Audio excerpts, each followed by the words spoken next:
Apareceu a apresentação? Sim.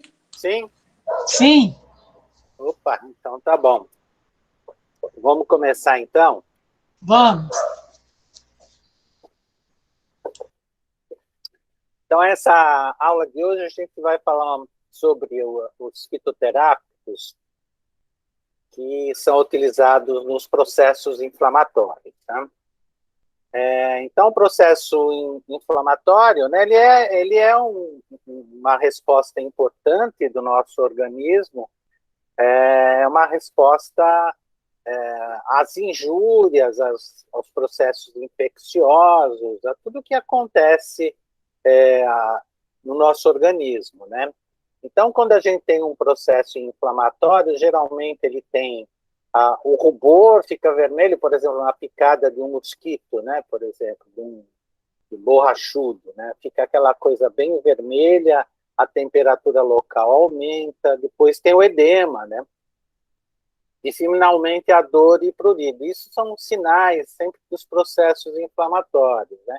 É um processo super complexo, participam diversas células, ele é controlado pelo sistema nervoso central, enfim, é um processo muito controlado para responder a qualquer estímulo externo, ou quando a gente tem um machucado, um ferimento, né, é o processo inflamatório que vai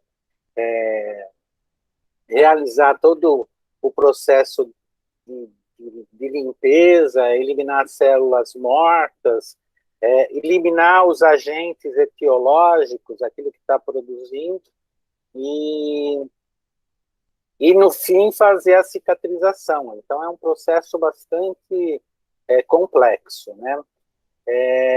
Então, quando a gente fala no uso de drogas anti-inflamatórias, a gente tem dois grupos, né, que são os anti-inflamatórios não esteroidais e os esteroidais. Esteroidais, vocês devem conhecer, são os corticoides, cortisona, dexametasona, que são anti-inflamatórios poderosos e com muitos efeitos adversos também, mas são muito poderosos.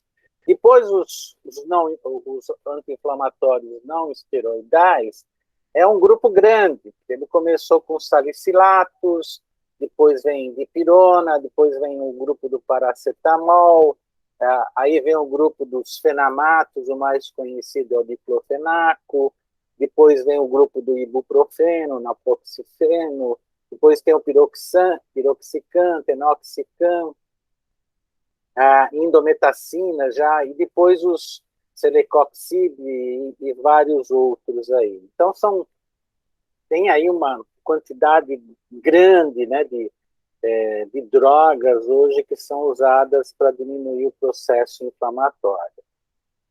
E essas drogas, quando são utilizadas, eles têm 3 efeitos básicos, a maioria delas, né?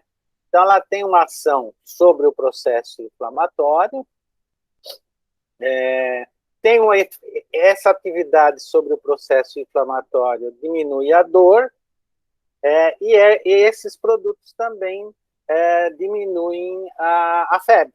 Então, tem uma ação anti-inflamatória, analgésica e antipirética, que são os 3 efeitos principais, né? Ele tem um mecanismo de ação aí bem específico, né? Não vou entrar em detalhes, né? Mas que leva mas que tem aí alguns efeitos adversos que a gente vai ver, mas os usos terapêuticos dessas drogas são para os distúrbios inflamatórios agudos e crônicos, para dor, para febre, prevenção de infarto de trombose, isso se faz principalmente com o ácido salicílico, o ácido acetil salicílico, né?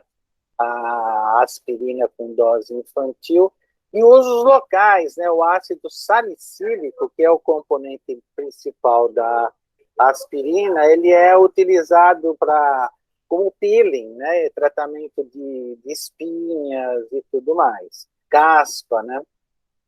Agora, eles têm muitos efeitos adversos. e isso limita bastante o uso dessas substâncias, né? O mais frequente dos efeitos é sobre o estômago. Então, ele pode provocar gastrite, úlcera, hemorragia, dispepsia, náusea e vômito, né? Então, por causa do mecanismo de ação dessas drogas, né, vai aparecendo gastrite e, se continuar utilizando, pode até ulcerar com hemorragia.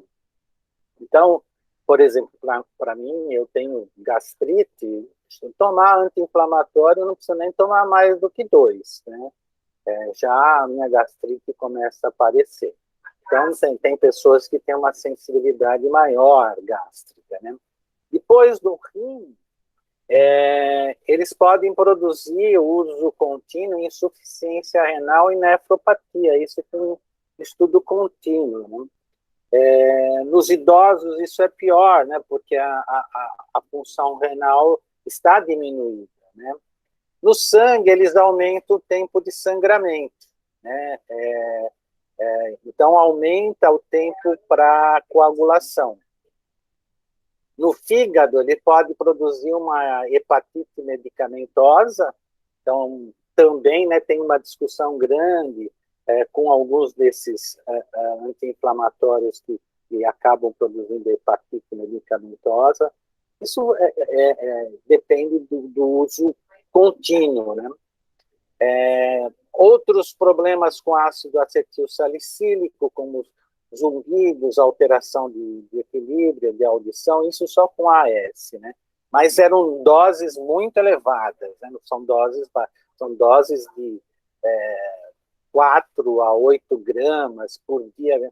E numa época, aí no passado, se usava muito. Hoje o AS quase está restrito só para prevenção de infarto e trombose, naquela dose de 100 miligramas, né? 100 miligramas é uma dose bem baixa, é o AS infantil.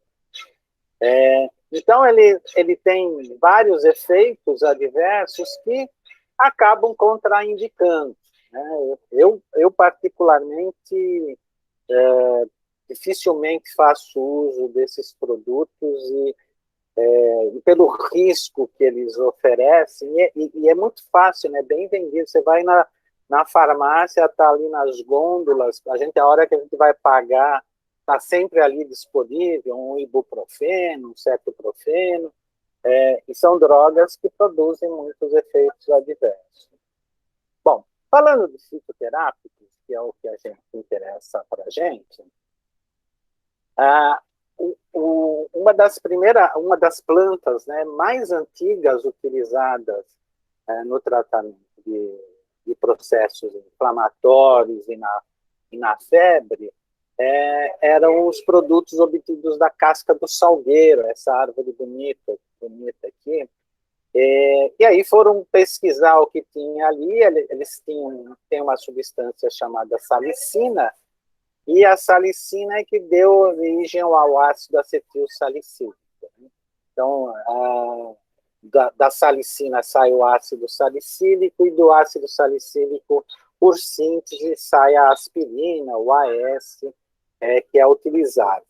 Mas, na parte de fitoterápica, né, aqui a gente tem o histórico, né, é utilizado há mais de 6 mil anos como fitoterápico, né?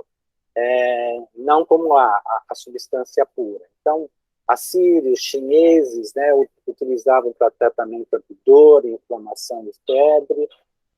Hipócrates, em 400 a.C., né, Hipócrates é um dos pais da medicina, usava a chuchá de folhas para tirar a dor, para o tratamento de dor. Dioscórides, que ele também um dos grandes da medicina, lá do século I, ele também relatava o uso dessa planta para dor e inflamação. E em 1763, esse reverendo ele verificou que em regiões que tinha malária, os extratos, né, o chá da casca do salgueiro, diminuía a febre desses pacientes. Então, aí veio uma série de estudos, tá? E hoje, né, na área de fitoterapia, existem extratos padronizados em salicina, que é o princípio ativo, numa dose diária aí de 60 a 240 miligramas de salicina, então essa é a padronização. Então, são extratos bem padronizados, e para ação, né, de processos inflamatórios, para dores, de uma forma geral, para febre, e também para o reumatismo. Os efeitos adversos relatados, eles dizem que são raros, né, mas pode ainda aparecer dor de estômago, náusea, cefaleia, tontura, cansaço, reações alérgicas.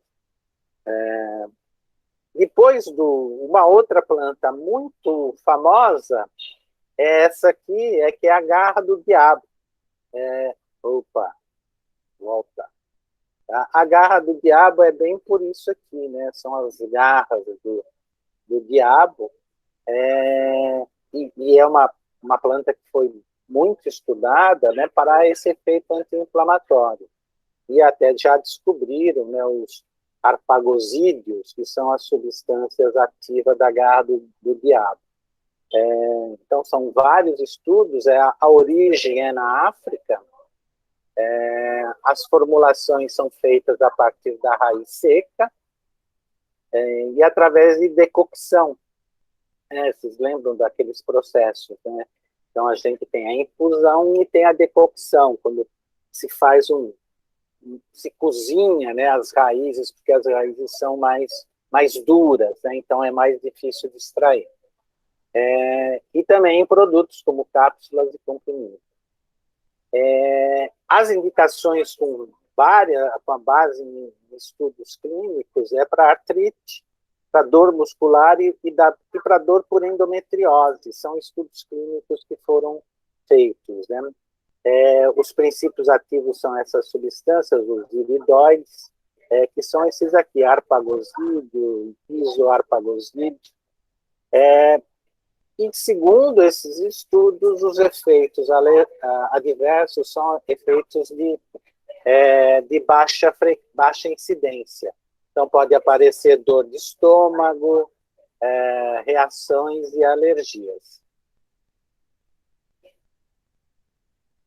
Depois vem uma outra planta bastante conhecida, que é a unha de gato, né? Então, a gente vê, olha que interessante, a gente tem a garra do diabo e depois a gente tem a unha do gato, que é por causa dessa característica aqui dos ramos da unha de gato.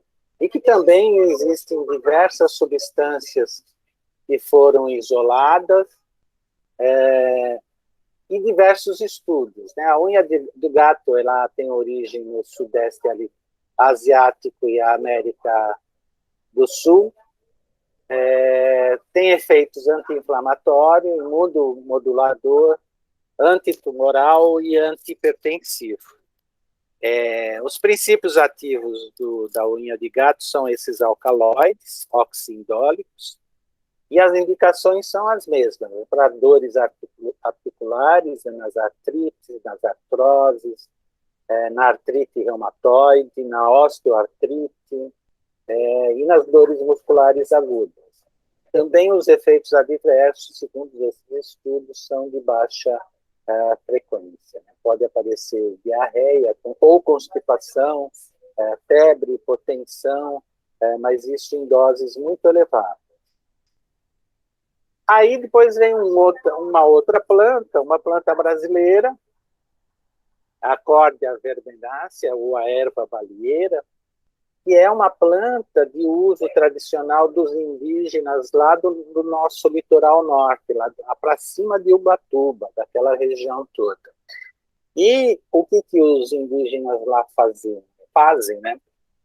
Eles fazem garrafadas, né? Então põem ou na cachaça ou no álcool, eles punham essa planta e usavam para uso tópico. Então, passavam, quando tinha algum problema articular, com dor, passavam nas juntas, né? Ou outros tipos de dor muscular e tal.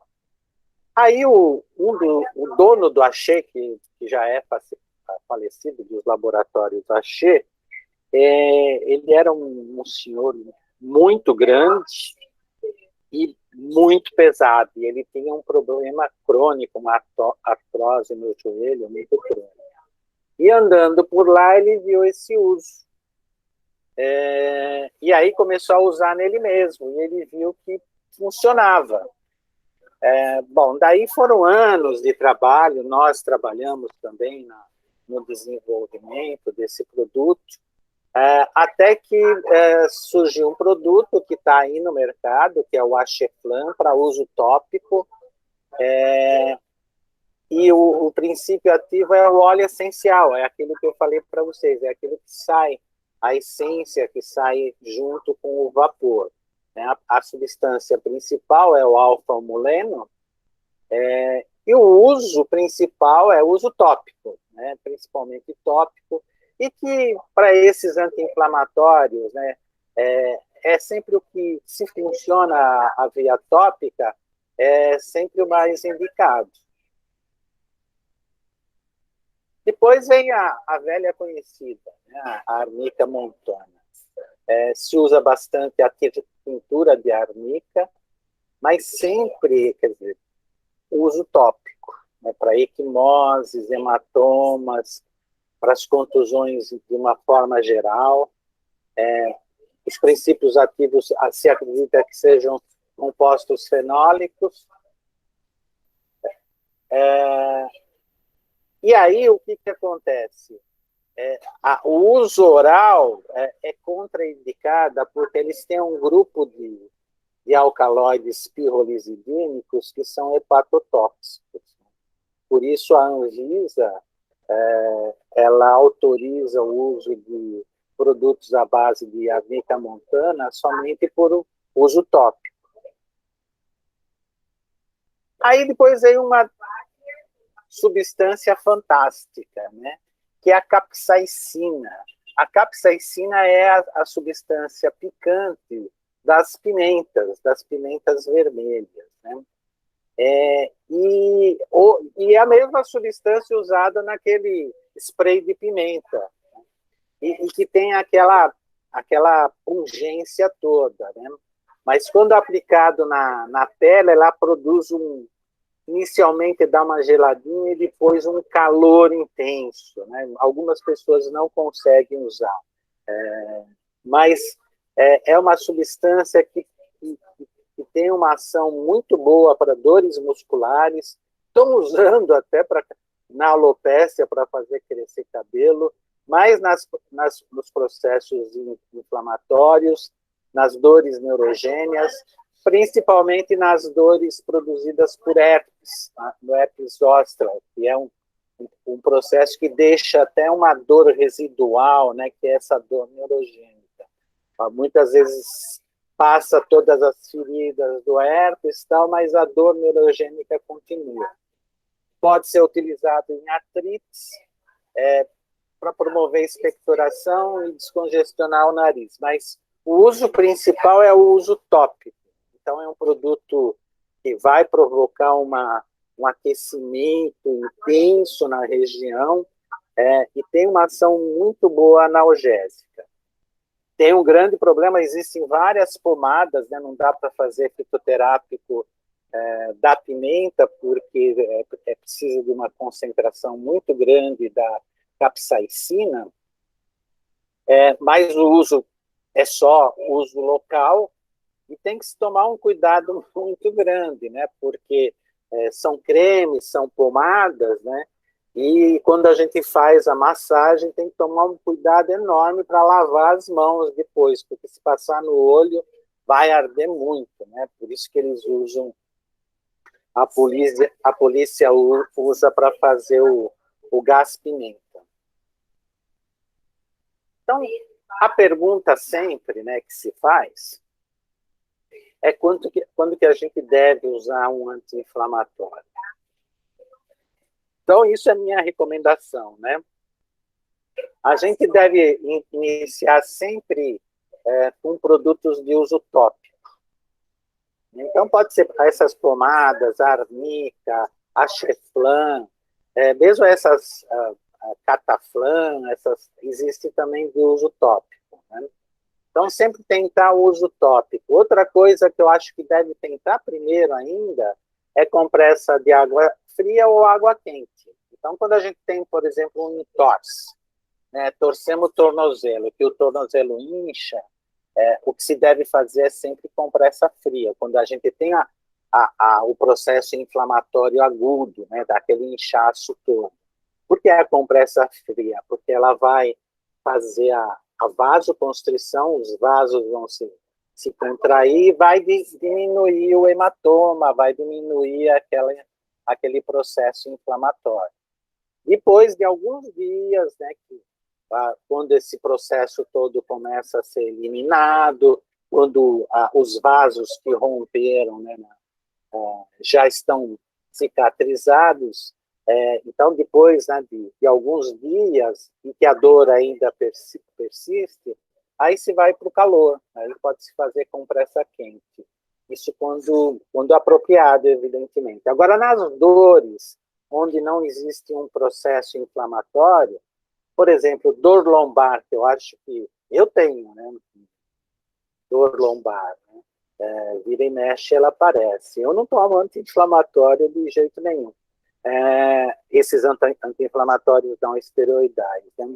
O que funciona muito bem para mim é uma bolsa de água quente.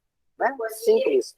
Aquela bolsa de água quente e deitar em cima dela na região funciona muito bem para mim. Para outras pessoas pode ser que não funcione.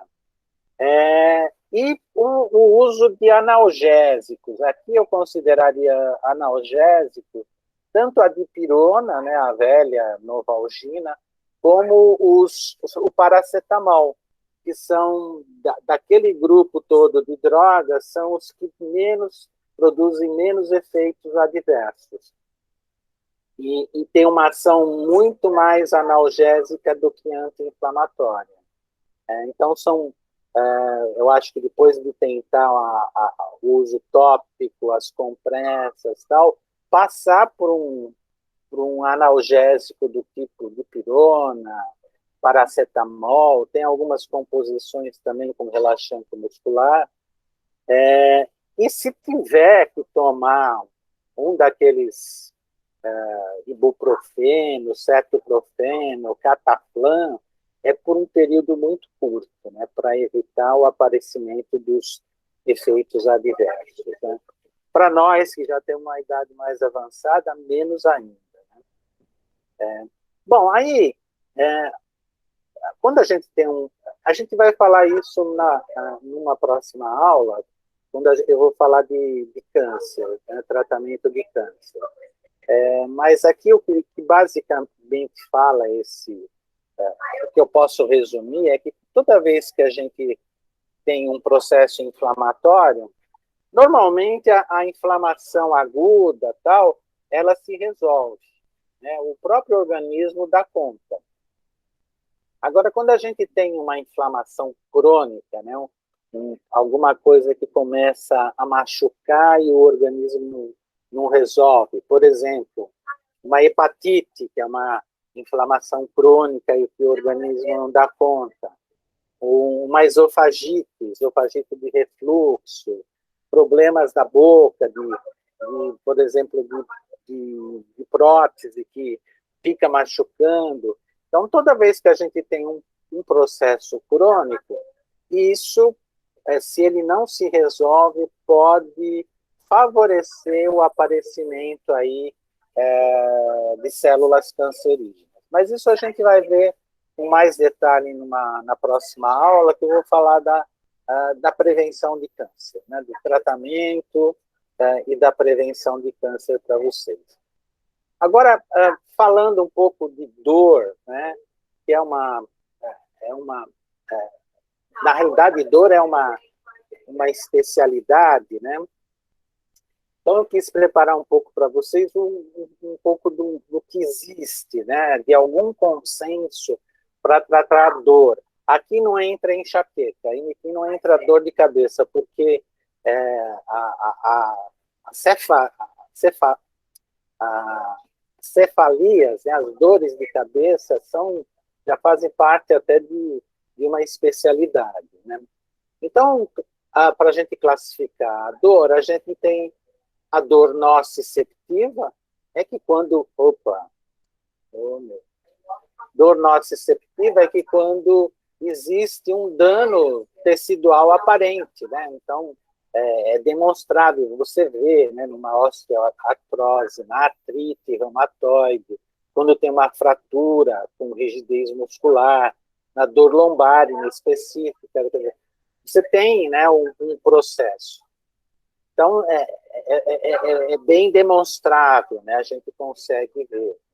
Depois tem a dor neuropática, que é uma lesão ou disfunção, né, do sistema nervoso periférico ou central, e que aí depende muito do que o paciente revela, né, da queixa do paciente, né?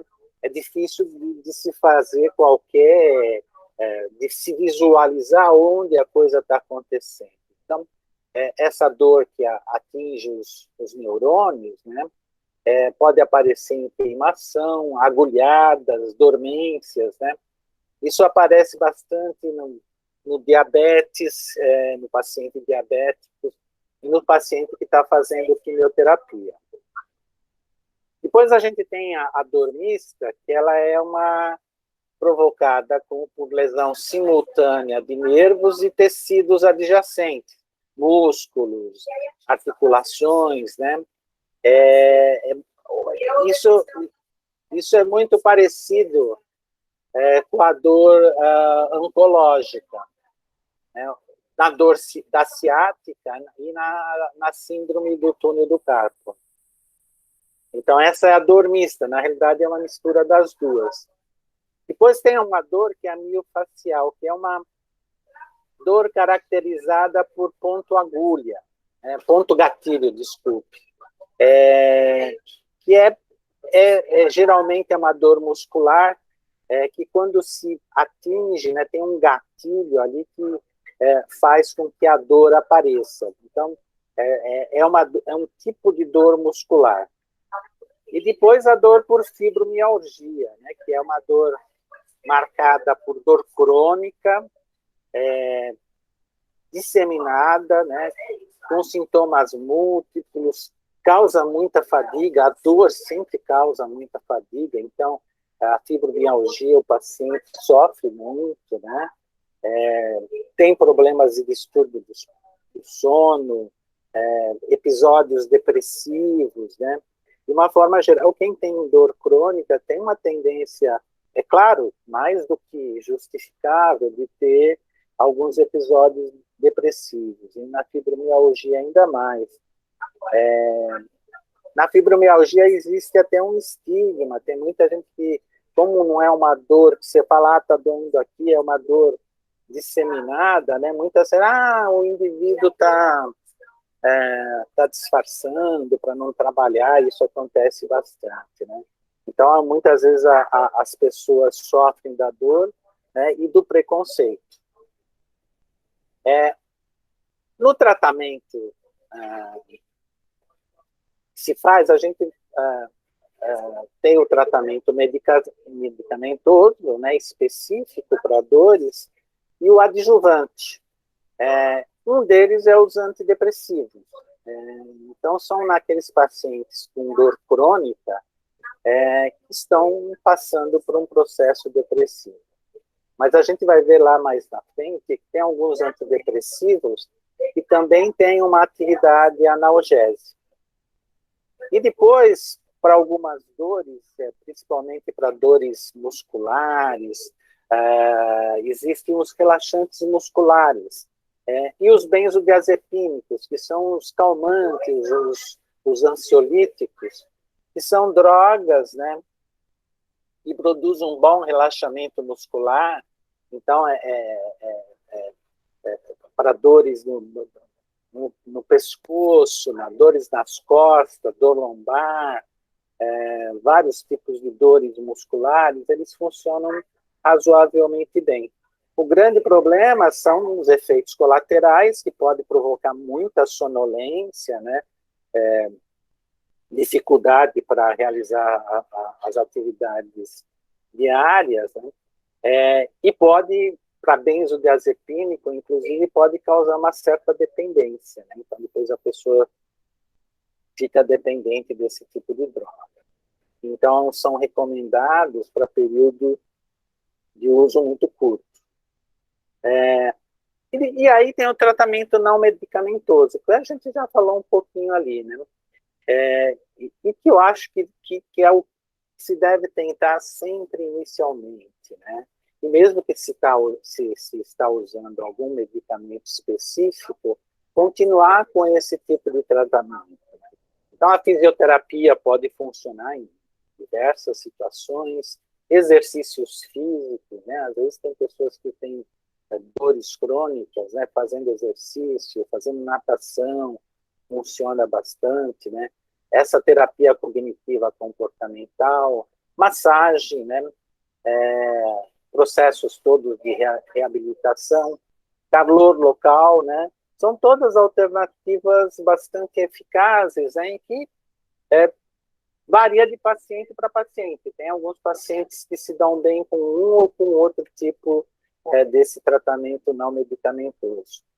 E aí tem estudos mostrando também que a acupuntura e o agulhamento a seco, eles são boas para aquelas dores que tem ponto gatilho, né? Onde você sabe que pressionando aquela região vai produzir dor. E eles põem ali a agulhinha da acupuntura bem ali nessa região e tem funcionado também.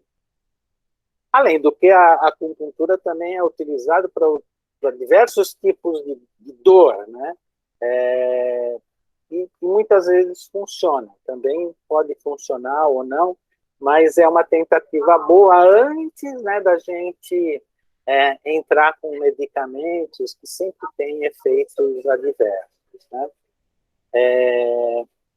O tratamento medicamentoso, de uma forma geral, são feitos com analgésicos e anti-inflamatórios, mas os fármacos adjuvantes, isso em dores graves, né? Então, se inicia sempre com analgésico e anti-inflamatório e depois os fármacos adjuvantes.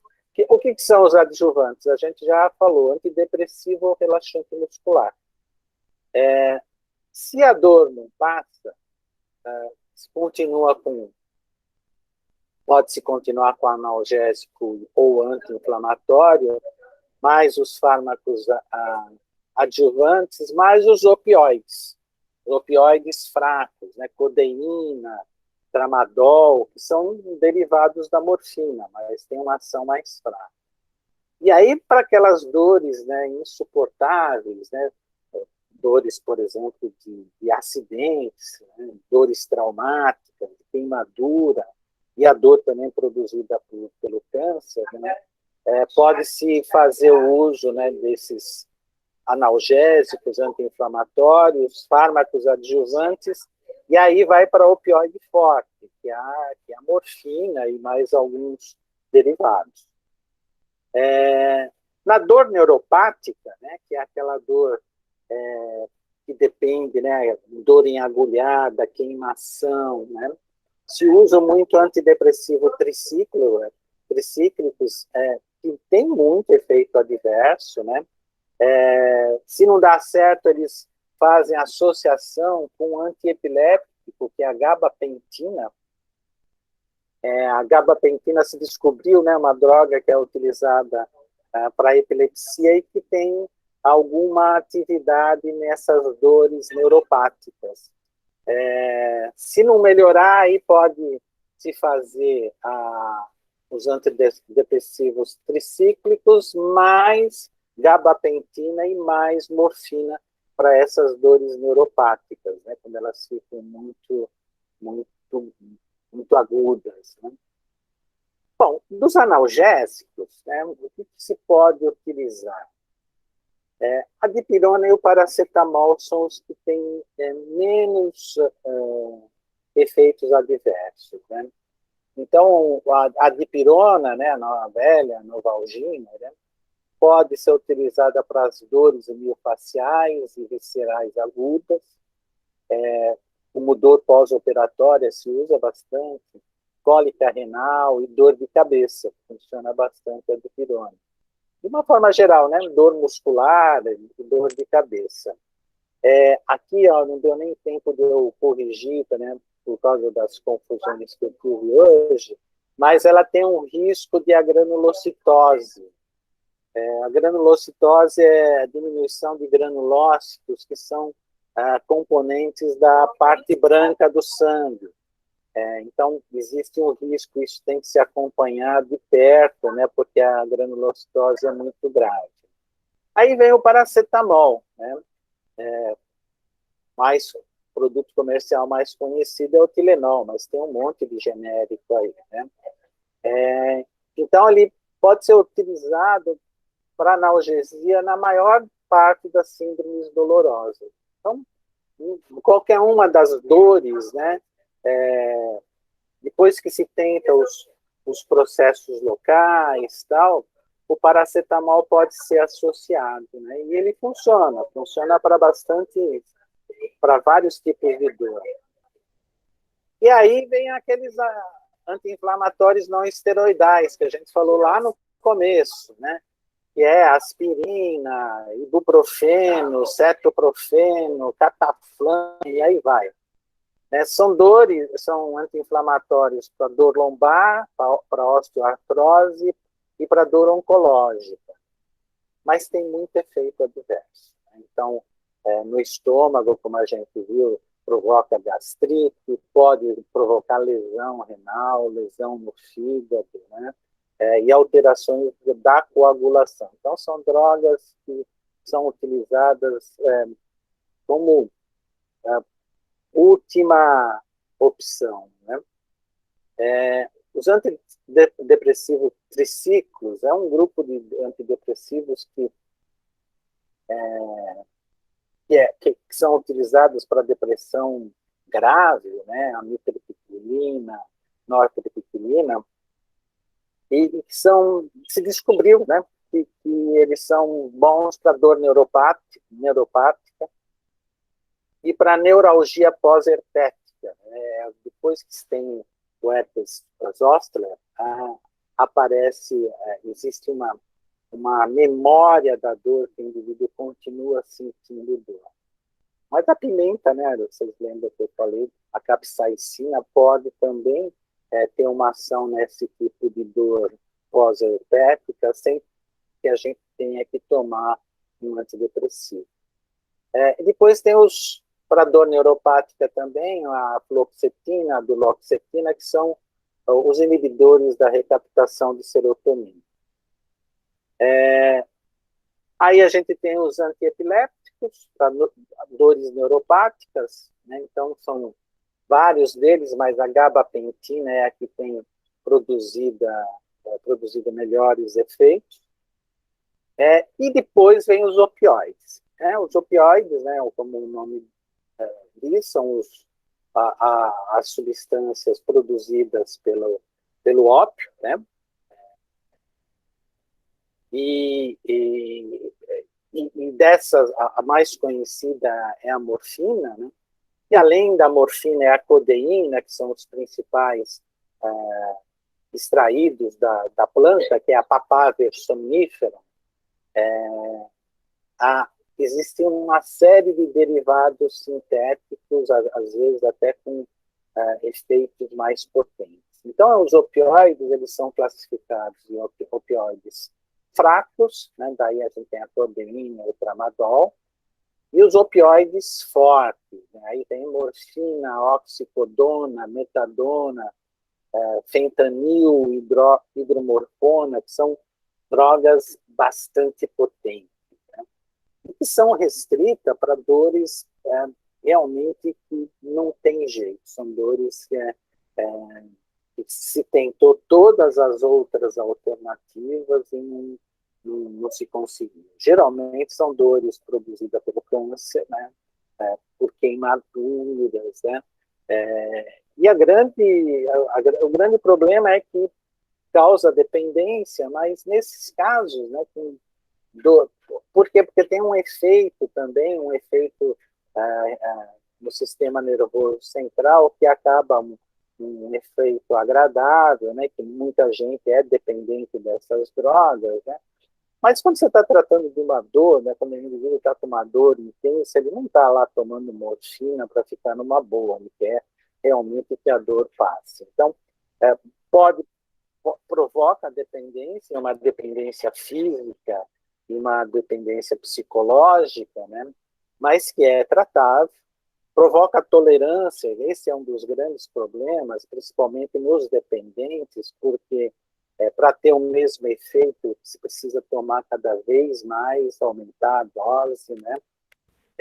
E quando para, né, de tomar, tem a síndrome de abstinência. E a síndrome de abstinência ela é grave, ela pode levar o indivíduo à morte. Então, mas ela é facilmente tratável. Geralmente você precisa internar um indivíduo. Produz vômito, diarreia, sudorese intensa, né? Isso tudo pode levar um indivíduo à morte, né, se não for tratado. Mas tratou uma vez a síndrome de abstinência, se faz um tratamento básico, né, sintomático, né, para aquilo que está acontecendo com o indivíduo, e passou pela primeira crise de síndrome de abstinência. Claro, se ele não voltar a tratar, ele não precisa mais. O pior é a dependência psicológica mesmo. Então, os opioides, eles são os analgésicos que são utilizados, eles cortam qualquer tipo de dor, né? Mas tem um uso bastante restrito, mas é um uso importante, né? Muitas vezes, quando o paciente está, por exemplo, num câncer, né? Câncer terminal, né? A única coisa que se pode fazer é não deixá-lo sofrer. E isso se faz com o uso desses opioides, né, que vão retirar. Bom, aí falando, a morfina, né, ela os opioides são extraídos, né, de uma planta, da papaver, né, da Papaver somniferum. No passado existiam até extratos, que são os fitoterápicos, né? Agora, o que vem aparecendo, a gente já falou um pouco, são os produtos à base de cannabis, né, para tratamento de analgesia, de dor. E hoje já são autorizados, né? E é engraçado que o uso para dores crônicas, né, da maconha é um uso milenar, 4, 5 mil anos, né? E aí já se estudou bastante, né, que o delta-9-THC, que é o psicoativo, ele é usado principalmente para dor de origem neuropática, mas o canabidiol, que é o produto que não é psicoativo da maconha, ele é utilizado para dor de origem inflamatória. Então, existem alguns produtos, como esse Sativex, por exemplo, que ele faz uma mistura entre os dois. Porque também o CBD ele combate os efeitos psicoativos do delta-9-THC, eles competem, né? Então, pode ter extratos com predominância de delta-9-THC para dores de origem neuropática, e CBD para dor de origem inflamatória, quando tem um processo inflamatório. Qual é a grande vantagem, né? Eles não causam dependência, né? E não tem os riscos, né, do uso de opioides. A oxicodona foi um absurdo, né, de uma empresa americana que lançou a oxicodona, esqueci o nome dela, os Estados Unidos, e a propaganda para os médicos é que ela era diferente da morfina, não causava dependência, não causava tolerância, né? E aí os médicos começaram a prescrever de monte. E realmente ela causa a mesma dependência que a morfina, e os pacientes ficaram dependentes. Aí chega uma hora que o médico para de prescrever, ele percebe a coisa, ele para de prescrever. E aí os pacientes começaram a procurar heroína no mercado negro, né, que a heroína é um derivado da morfina. Nos Estados Unidos, a overdose de opioides, principalmente por heroína, tem causado cerca de 140 mortes por dia nos Estados Unidos, né? Eu dei uma palestra dessa sobre cannabis para um pessoal das indústrias de alimentos, né, porque eles estão querendo desenvolver alguns alimentos, né, para necessidades especiais, né? A gente falou na aula passada que ela também abre o apetite, né? E essas empresas estão querendo desenvolver alimentos que já existem no exterior, né? Aqui a gente tem alguns exemplos, né, de bebidas, né? Vários tipos de bebidas, Nutella, biscoitos, né? Vários tipos de biscoito. São todos produtos industrializados, né? Que já têm a quantidade de alguns princípios ativos da cana. Então, sobre dor, né, que eu tinha ficado de falar um pouquinho para vocês, é isso que a gente tem, aí a gente abre para vocês tirarem aí as dúvidas.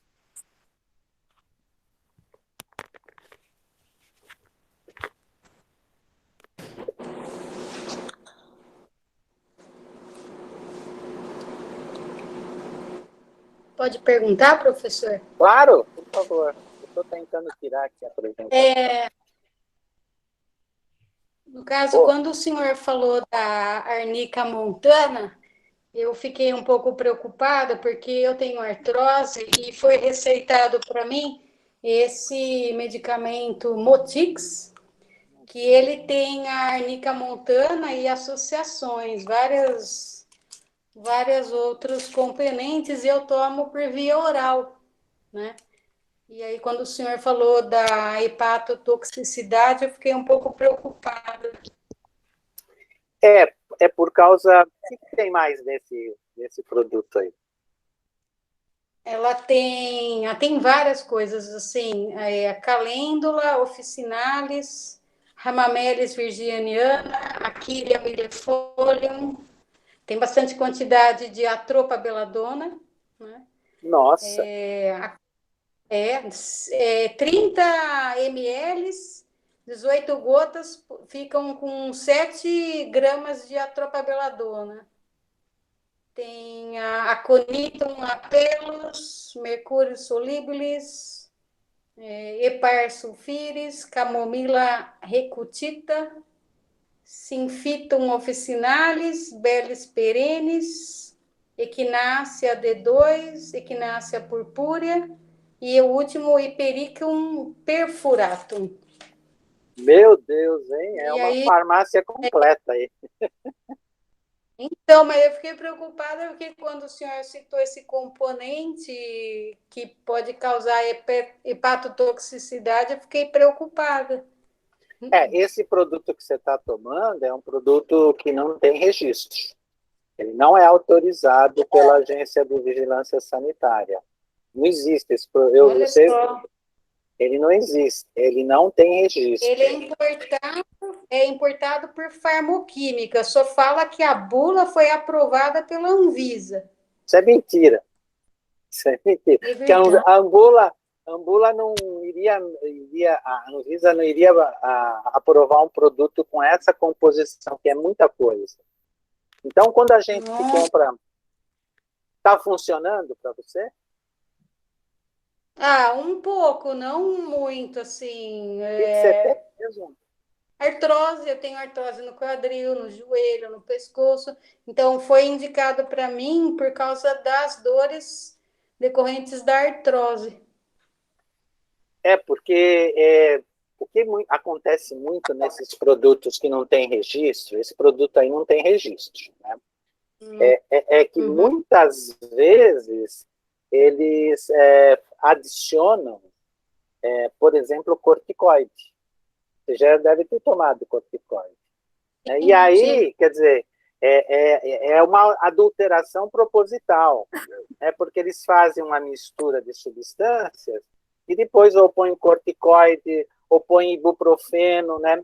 E aí o paciente toma e fala, opa, funciona mesmo, mas na realidade aquilo está com uma adulteração, acontece muito, né?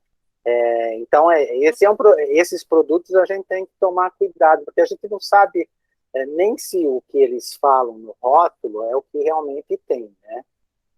Então, pode ter adulteração, ele pode ter, por exemplo, antidepressivo, se faz muita safadeza nessa área. Viu? Oi? Professor. Ela caiu, João, ela estava falando que a internet estava ruim. Tenho uma dúvida. Pode falar. Posso sim, falar? Sim.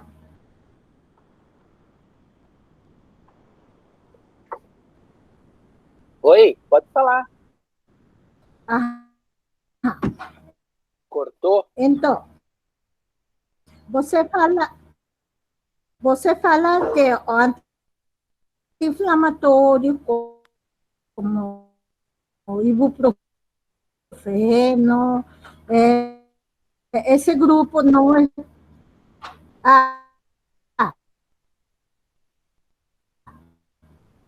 Vixe, eu não estou...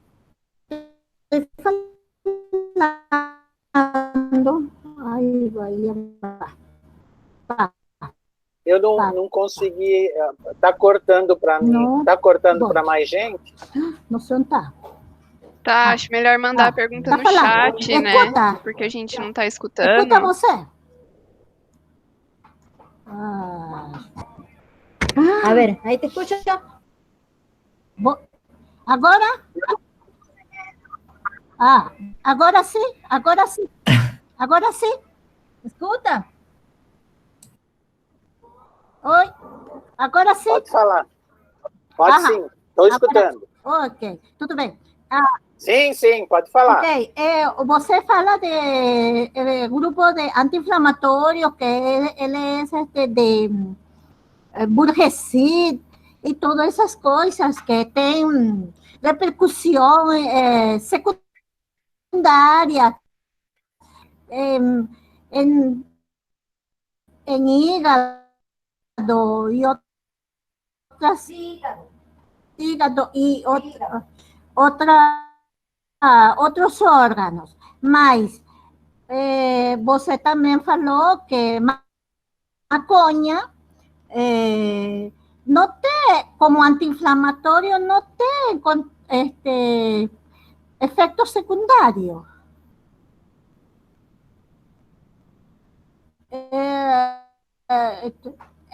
Eu tomo isso. Como se prepara isso? Porque em farmácia não vem maconha.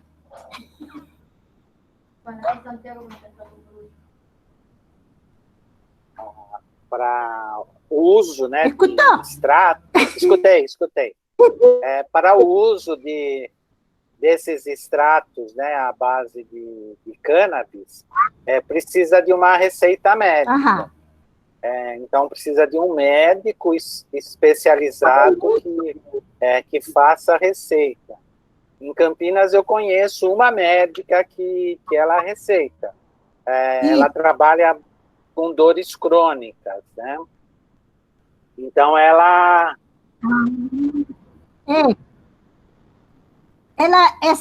essa cabane é mais efetiva para situações neurológicas.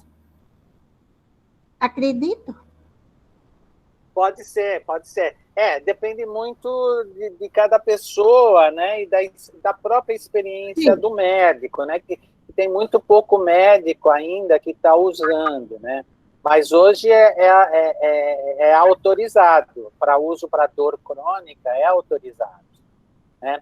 É claro, falar que não tem efeito adverso, tem efeito adverso, deve dar sonolência, né, pode provocar algum um tipo desses efeitos, né, deixar a pessoa mais sonolenta, com alguma dificuldade, porque é uma ação no sistema nervoso central, né?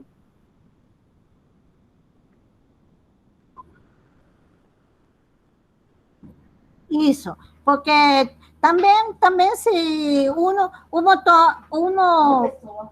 uma pessoa precisa tomar, por exemplo, sedante, também ibuprofeno, muitas doses de comprimidos. Então, se nós falamos que ele vai actuar em sistema nervioso central, pues hace una sola cosa.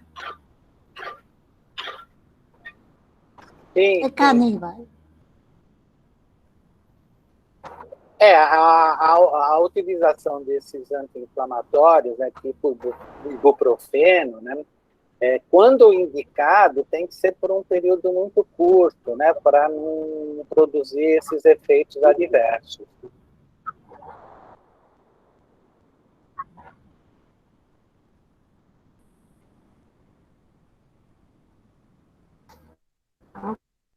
Ok, tudo bem.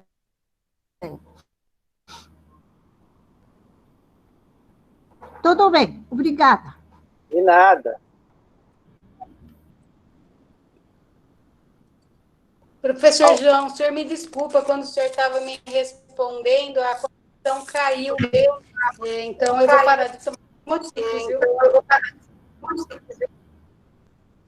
Está cortando.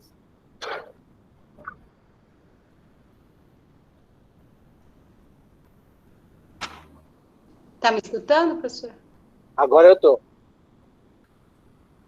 Então, desculpa, professor, mas a conexão caiu quando o senhor estava discorrendo sobre essa composição, então eu vou realmente parar de tomar. Eu acho que melhor partir para usar essa pomada que o senhor falou, que é feita com essa córdia verbenácea, né, da Axê, um uso tópico, como o senhor recomenda, né, assim, partindo depois para tratamento tópico, melhor, né? Isso. Eu acho que Obrigada, professor. Você pode tentar com o Axeflan e também as bolsas de água quente também. Eu acho que pode te ajudar a dor local.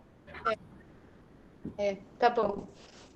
Foi muito bom ter conhecimento sobre isso, porque senão eu não ia saber nada a respeito dessa composição. Quando eu vi essa quantidade de atropa beladona também.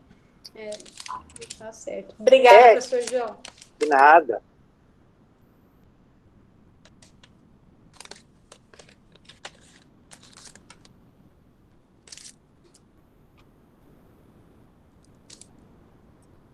Mais alguém tem alguma pergunta?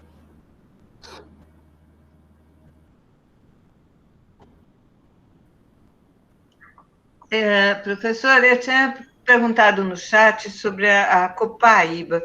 A minha irmã usa bastante extrato de copaíba para dor, para dor de garganta, para dor em geral, para um monte de coisa. E aí, com essa história da Nica, a gente também fica meio assim, a copaíba é mais segura, é mais tranquila para beber? Eles bebem isso. O problema da copaíba, né, a Mariana pode até falar mais disso. Existem várias espécies de copaíba, né, e até onde eu sei, né, não tem nenhum medicamento, né, que foi desenvolvido, né, com a base de copaíba, embora tenha um uso popular grande, né. Então a gente desconhece, precisava saber que produto que né, com que espécie, né, porque existem várias árvores, né, que recebem o nome de copaíba, E são espécies diferentes, né? Uhum. Eles moraram em Chapada dos Guimarães por bastante tempo.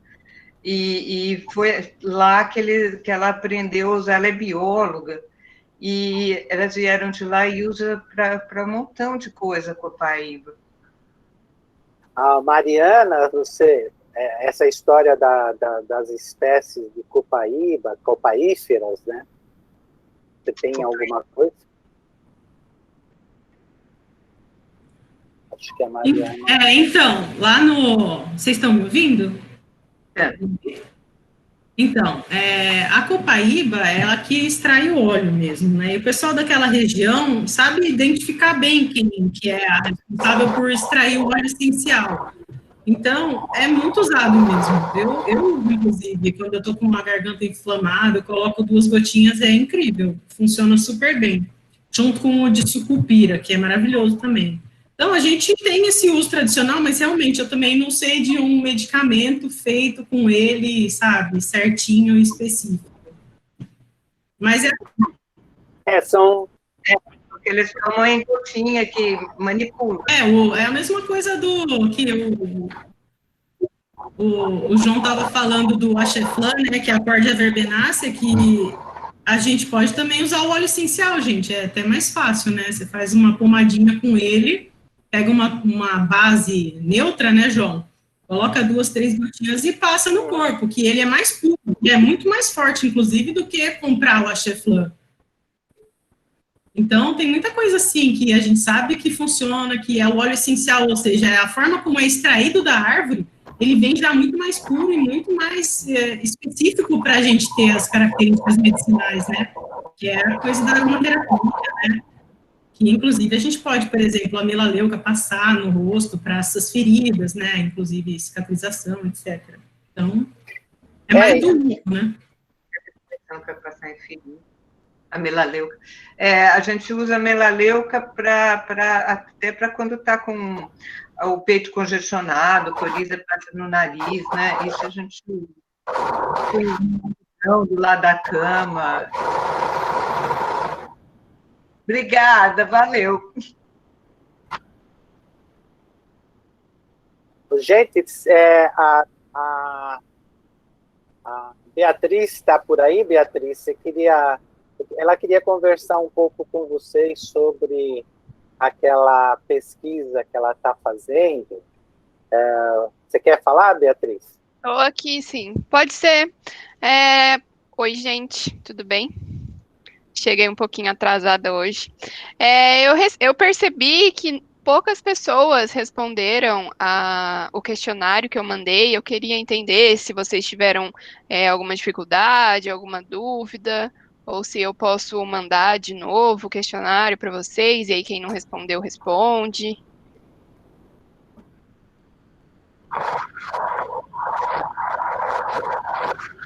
Comando consulta, em vez de consulta... Beatriz, você manda de novo? Eu vou. Foi falta de tempo mesmo, desculpe. Não, imagina. É que então, a curto e não deu mesmo. Não. Eu vou mandar de novo para vocês, e aí qualquer dúvida ou dificuldade que vocês tenham para responder, vocês podem me procurar, tá bom? Eu já estou lá no grupo do WhatsApp, aí pode me chamar. Obrigada.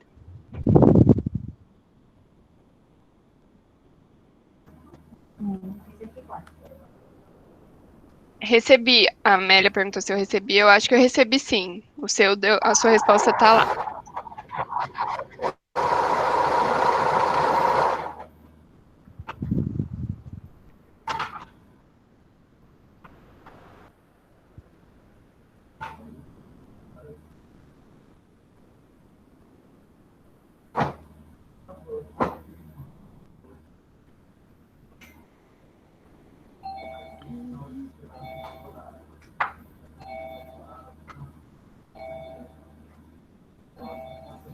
Então, a Amélia perguntou se pode indicar a pessoa fora do grupo. Eu acho que por enquanto não, porque a gente queria fazer só com os alunos mesmo, né, professora? Era a nossa ideia inicial. com os alunos Sim. do programa de extensão. Então, por enquanto, é só com vocês mesmo. E aí, se em algum momento a gente for abrir para mais pessoas, aí eu mando de novo para vocês. Uma ideia, né, que a gente conversou seria para abrir também para as outras pessoas do programa universidade, né? Não só esse curso, né?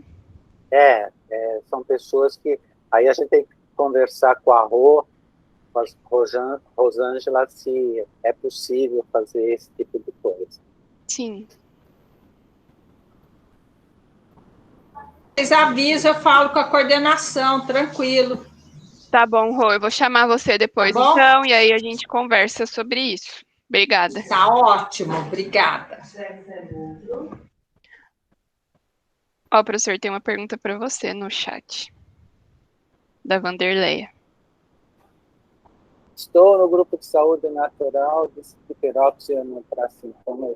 Ai, ai, ai. Água oxigenada. Peróxido de hidrogênio é água oxigenada, né? Essa história da água oxigenada, teve uma época que virou moda, tomavam água oxigenada para tudo, então, mas eu recomendo água oxigenada só para tratamento de feridas, né? Porque ela pode provocar efeito adverso, né? A outra quarto que eu falei?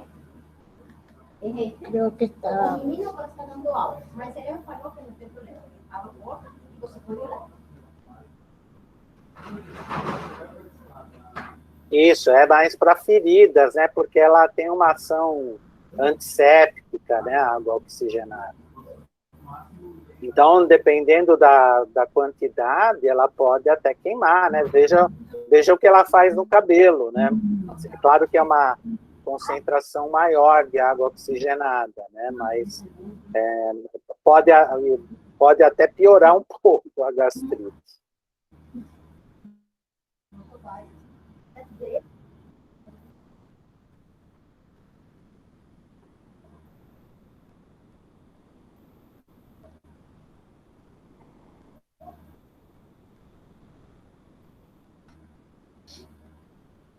Mais alguma pergunta, gente?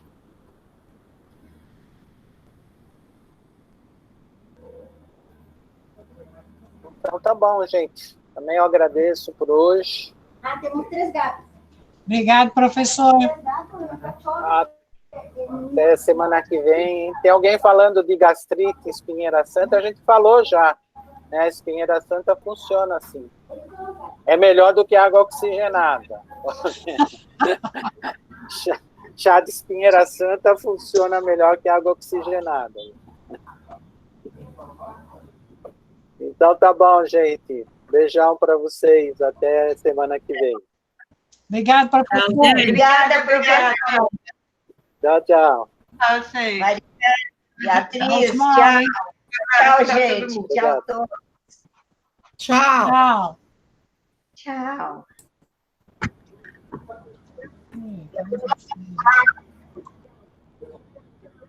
Obrigada, professor.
Tio.